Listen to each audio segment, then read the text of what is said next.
Now there are some cases in which they will not be included in the normal residents, means they will not be considered as the normal residents, and following are the individuals or institutions which will not be considered. So now we are going to we are going to observe one by one. So first one is foreign tourists. The foreign tourists who are coming to a country, for example, the foreign tourists who are coming into India, हमारा India में जो आ रहा है for different purposes, for example for medical tourism, मतलब इलाज कराने के लिए, या फिर for traveling, घूमने के लिए जो आ रहा है, then they will not be considered as a normal residents. हालांकि वो रह रहा है इंडिया में रह रहा है और इकोनॉमिक इंटरेस्ट यहाँ पे है, मतलब यहाँ पे कंजम्पशन कर रहा है, कुछ भी एक्टिविटीज कर रहा है, लेकिन चूंकि वो 1 ईयर से लेस रहता है, मतलब 1 साल से कम में रहता है, या फिर उसका मेन जो पर्पस होता है बस घूमना रहता है, या फिर मेडिकल ट्रीटमेंट किया उसके बाद फिर चला गया, तो मेन उसका इकोनॉमिक एक्टिविटीज यहाँ पे नहीं रहता है, बस कुछ दिनों के लिए आता है, इसीलिए उसको हम लोग इंक्लूड नहीं करते नेशनल रेसिडेंस में. Second, foreign staff of embassies, officials, diplomats and armed forces. No, ये जो है फॉरेन स्टाफ ऑफ एम्बेसीज या फिर कोई ऑफिशियल्स या डिप्लोमेट्स दूसरा कंट्रीज का, या फिर आर्म्ड फोर्सेस, यदि हमारे कंट्री में आता है दूसरा कंट्री से, तो उसको हम लोग नॉर्मल रेसिडेंट्स नहीं मानेंगे. ये सब जो है नॉर्मल रेसिडेंट्स नहीं होगा. For example USA embassies in India, India में जो यूएसए एम्बेसीज है उसमें जो वर्क कर रहा है दूसरा देश का आदमी, दूसरा देश का स्टाफ, उसको हम लोग नॉर्मल रेसिडेंट्स ऑफ इंडिया नहीं मानेंगे. हालांकि हम लोग जानते हैं कि वो इंडिया के अंदर में है एम्बेसीज, लेकिन एम्बेसी हमारा डोमेस्टिक टेरिटरी नहीं होता है, वो फॉरेन टेरिटरी होता है. तो ये हम लोग देखिए. Third, international organisations. जो इंटरनेशनल ऑर्गेनाइजेशंस है, for example World Health Organisation, United Nation Organisations, IMF, ये सब कुछ जो इंटरनेशनल ऑर्गेनाइजेशंस है, वो ये दूसरा सेंटर यदि किसी कंट्री में है तो वो जो है नॉर्मल रेसिडेंट्स नहीं कहलाएगा, means they will not be included in the normal residents. For example the UNO office in India और WHO office in India, India में जो है वर्ल्ड हेल्थ ऑर्गेनाइजेशन का जो ऑफिस है, तो वो जो है नॉर्मल रेसिडेंट इंडिया का नहीं है. इस चीज को जो है याद रखना है. एम्प्लॉइज ऑफ इंटरनेशनल ऑर्गेनाइजेशंस, जैसे इंटरनेशनल ऑर्गेनाइजेशन आप देखिए कि UNO का ऑफिस है इंडिया में या फिर WHO का ऑफिस है इंडिया में, तो वहां जो काम कर रहा है फॉरेन का एम्प्लॉय जो काम कर रहा है, अमेरिका का आदमी भी वहां पे काम कर सकता है, जापान का आदमी भी वहां पे काम कर सकता है, तो वो सब नॉर्मल रेसिडेंट नहीं होगा. इस चीज को याद रखना. हालांकि यदि इंडियन उसमें काम कर रहा है तो वो जो है नॉर्मल रेसिडेंट ऑफ इंडिया होगा. क्यों?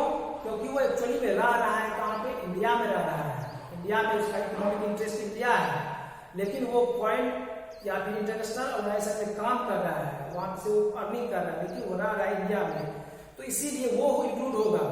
तो यदि इंटरनेशनल ऑर्गेनाइजेशन में कोई फॉरेन काम कर रहा है तो वो फॉरेन कंट्री का नॉर्मल रेसिडेंट होगा, ना कि इंडिया का. लेकिन इंडियन यदि काम कर रहा है international organisation in India, Bharat में जो इंटरनेशनल ऑर्गेनाइजेशन है उसमें जो इंडियन काम कर रहा है वो नॉर्मल रेसिडेंट होगा. बॉर्डर वर्कर्स, हाँ, जो बॉर्डर पे जो डिफेंस फोर्सेज जो वर्क कर रहे हैं उसको हम लोग इंक्लूड नहीं करेंगे. इसका मतलब, कहने का मतलब ये है कि मान लो कि इंडियन बॉर्डर पे जो फोर्सेस काम कर रहा है वो जो है दूसरा कंट्री का है, लेकिन कुछ दिनों के लिए यहाँ पे काम करने के लिए फिर रिटर्न होकर चला गया, तो वो जो है इंडियन रेसिडेंट, नॉर्मल रेसिडेंट उसको नहीं माना जाएगा. हाँ, मान लो कि है वो पाकिस्तान का, इंडिया बॉर्डर पे इस साइड आया कुछ जरूरी वजह से, तो उसको हम लोग इंडियन नॉर्मल रेसिडेंट उसको नहीं मानेंगे. पाकिस्तान का ही जो है रेसिडेंट्स होगा, यहाँ पे बस वो कुछ वर्क के लिए यहाँ पे आया था. Crew members, crew members of the foreign vessel, ship, जहाज या फिर कोई दूसरा जो है वेसल्स का यदि कोई क्रू मेंबर्स है, उसका जो स्टाफ है, उसको हम लोग नॉर्मल रेसिडेंट नहीं मानेंगे, क्योंकि वो जो है कुछ दिनों के लिए जो है यहाँ पे आता है और फिर वो चला जाता है। इकोनॉमिक इंटरेस्ट उसका हमारा कंट्री नहीं होता बल्कि दूसरा कंट्री का होता है। तो ये सब कुछ जो है आपको है याद रखना है, which will not be included in the normal residence। कुछ चीज को याद रखना है। जैसे एम्प्लॉयज ऑफ इंटरनेशनल ऑर्गेनाइजेशन, यदि वो 1 साल से ज्यादा रह रहा है हमारे कंट्री में, 1 ईयर से ज्यादा रह रहा है, तो फिर उसको हम लोग कंसिडर करते हैं। तो यहाँ पे आपको एक चीज याद रखना है कि कोई भी इंडिविजुअल जो 1 ईयर से ज्यादा किसी कंट्री में रह रहा है और उसका इकोनॉमिक इंटरेस्ट भी वही कंट्री है, तो उसको हम लोग नॉर्मल रेसिडेंट में कंसिडर करेंगे। So I hope that you have understood the meaning of normal resident.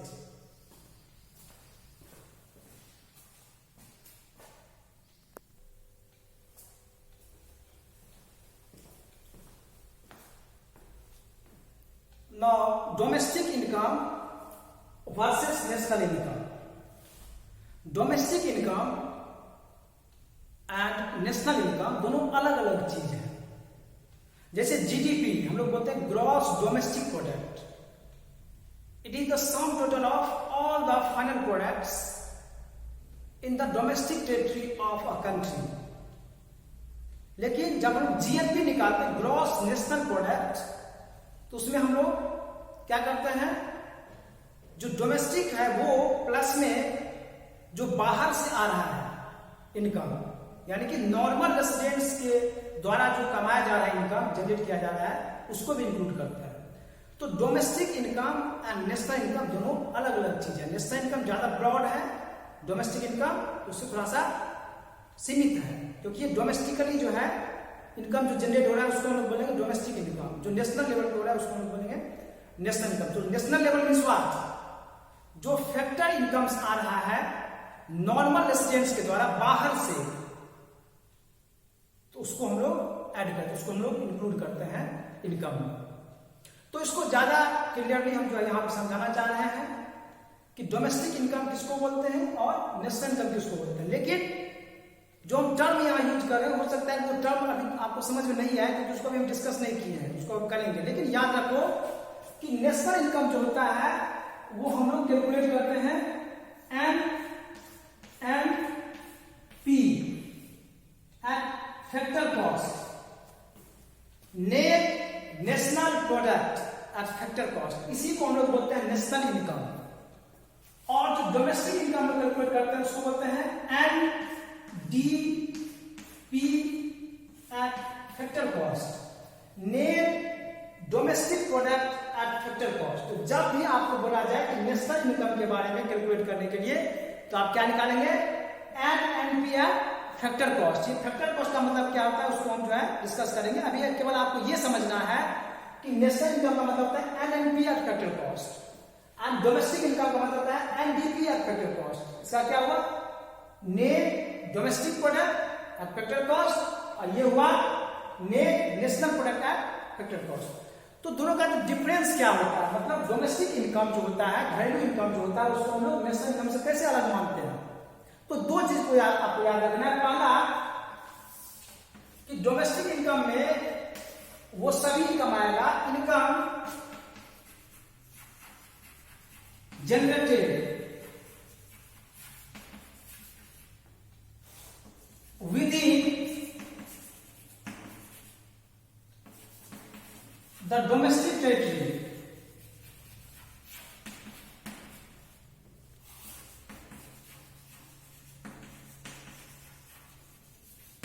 income generated within the domestic territory is domestic income। इसमें by resident and non-residents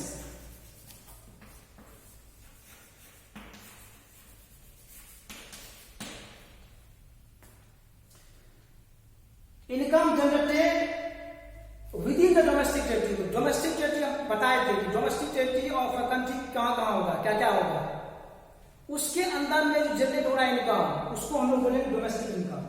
और डोमेस्टिक इनकम में रेसिडेंट्स एंड नॉन रेसिडेंट्स दोनों के द्वारा जो है income generate किया जाता है। यदि इंडिया में कोई अमेरिका का आदमी काम कर रहा है उसके द्वारा जो इनकम जनरेट हो रहा है वो भी काउंट होगा, और जो हमारे देश का जो है इंडिविजुअल काम का उसको भी हम लोग काउंट करेंगे। मतलब रेसिडेंट हो चाहे नॉन, जैसे आपको एम्बेसी है, इंडियन एम्बेसी जापान है, तो वहां पे जो रेसिडेंट काम कर रहा है और जो नॉन रेसिडेंट काम कर रहा है, यानी कि जो जापान का आदमी काम कर रहा है, जो इंडिया का आदमी काम कर रहा है, दोनों का इनकम को हम लोग इंक्लूड करेंगे। किसमें? हम लोग डोमेस्टिक इनकम में। क्यों? क्योंकि वो हमारा डोमेस्टिक टेरिटरी में आता है। Indian embassy in Japan domestic territory में आता है।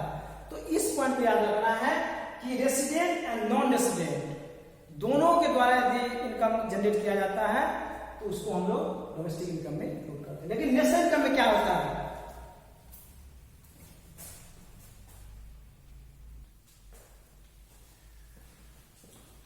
लेकिन नेशनल इनकम में क्या होता है? Income generated in domestic plus foreign territory.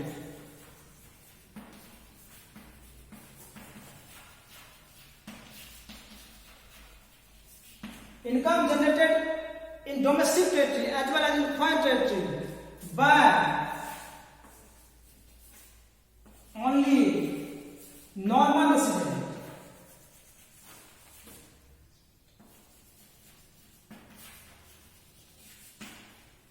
यहां पे डोमेस्टिक टेरिटरी से बाहर भी दूसरा कंट्री में भी यदि जनरेट कर रहा है कोई इंडियन रेसिडेंट, तो इसको भी हम लोग इंक्लूड करेंगे। बाय ओनली नॉर्मल रेसिडेंट, केवल नॉर्मल रेसिडेंट के द्वारा ही। दूसरा कंट्री का यदि इसमें काम कर रहा है उसको हमको इंक्लूड नहीं करना है नेशनल इनकम में। इस चीज को याद रखना है कि नेशनल इनकम में डोमेस्टिक प्लस फॉरेन टेरिटरी होगा, केवल नॉर्मल रेसिडेंट के द्वारा उसमें इनकम जनरेट होगा। लेकिन डोमेस्टिक टेरिटरी में क्या होता था? Income generated within domestic territory. किसके द्वारा? Normal as well as non normal resident के द्वारा। तो I hope you have understood the meaning of domestic income and national income.